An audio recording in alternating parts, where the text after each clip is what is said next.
Hi everyone. So imagine being in a classroom where every student has a personal aide.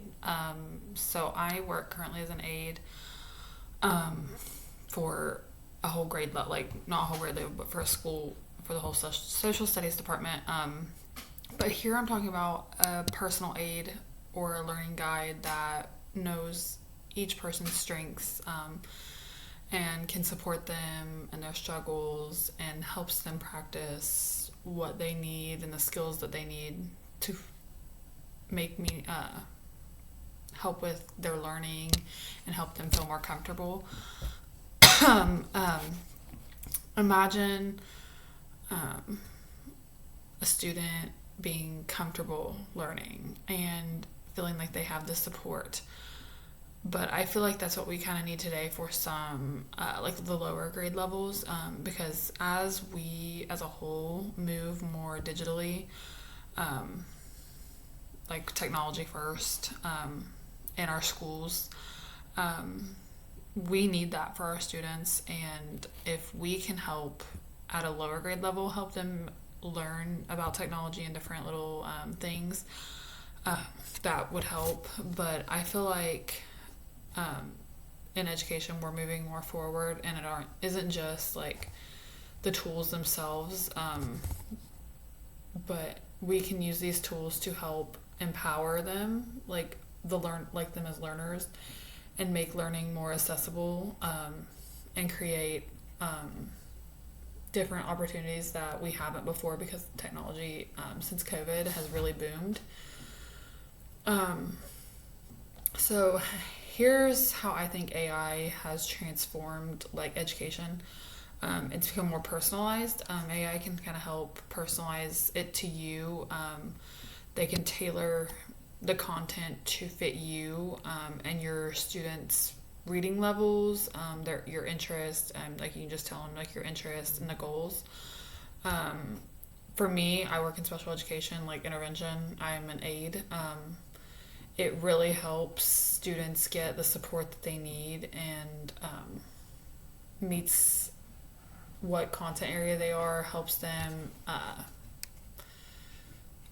get clearer ideas. If say they just have like a question or need a little bit of help understanding something, it can help them understand that. But it also gives them like instant feedback, which is good for anybody, especially like high schoolers, college students, where you might have to email your teacher and they can't respond right back.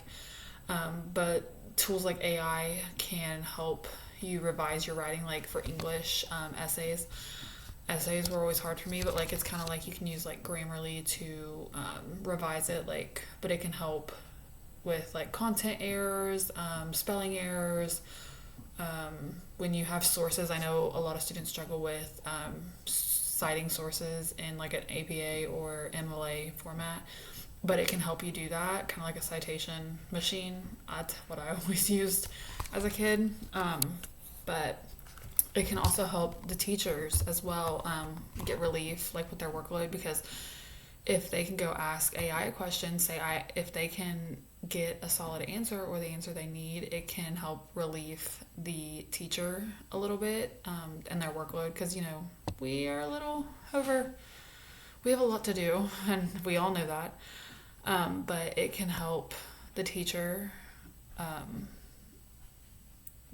and it can help them focus more on each student, and they're giving them more feedback, not just the teacher's feedback, but also like a computerized feedback. So maybe like if they need help from the student's feedback or the teacher's feedback, they can get feedback from them on how to fix with the teacher's feedback. I don't think AI will replace teachers, but teachers who use AI, I feel like they might be more efficient and better supported as those that do not. AR, augmented reality, also known as AR, I think makes the invisible visible. It can open doors to learning that traditional methods like lecture and note taking, memorization can't. it can walk students through like different historical events, like in like a real world sense, like they feel like they're there, or visualize different concepts in 3D. Um, they can practice interviews, which is really good right now for like high schoolers. Like for me, they go on early placement. A lot of them, what holds them back is interviews. They are so nervous and worried about how they'll do. So that would be wonderful for high school students looking to get jobs, especially after graduation. These AR experiences can support the ISTE standards, which include innovative designer, empowered learner, and it can encourage students to take more ownership of their learning and explore the teacher's content in a more deeper sense and enhance their understanding of each concept. Technology can also offer a lot of potential for us and our lessons that we teach, but only if we use it responsibly. In my opinion, okay, this is my understanding of what digital well-being means. This is my definition. It's teaching students how to manage screen time and recognize overload, or information overload, sorry. It helps them build healthy boundaries. I have notes here, sorry. Especially in a world where learning, social media, and entertainment all live on the same device. It prioritizes mental health, balance, and reflection in digital spaces, and it ensures online tools are accessible, inclusive, and supportive, not distracting or overwhelming. So, for teachers, digital well-being could mean giving them permission to set boundaries between school and home, but use the tech more intentional, with meaning, more meaningful. But we would also have to balance the digital and technology like that we would allow our students to have, to prepare our learners more for the future. Our classrooms can embrace the technology that I think aligns with the ISTE standards.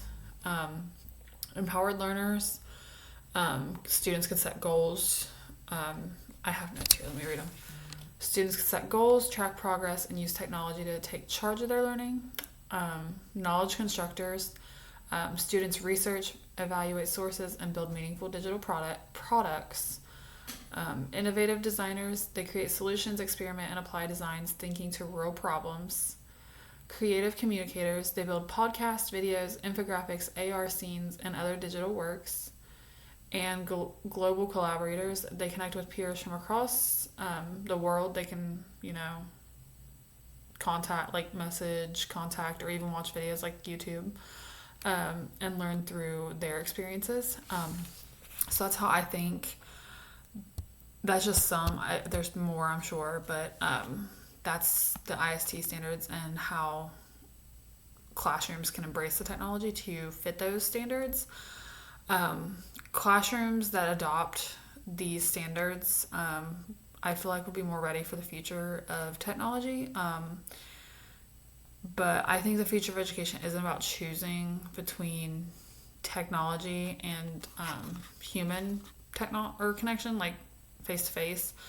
But I think it should be like an even blend of the two. I feel like it would make it more, like, education more meaningful. And I don't think that AI and AR will replace teachers. I feel like they're just helping us as teachers do better.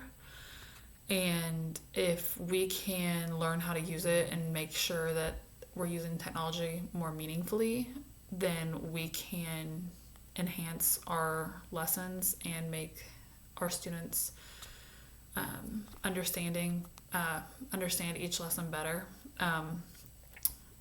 The future will forever change with technology, but for now I think that it could enhance each of our students and allow us with give us more of an opportunity to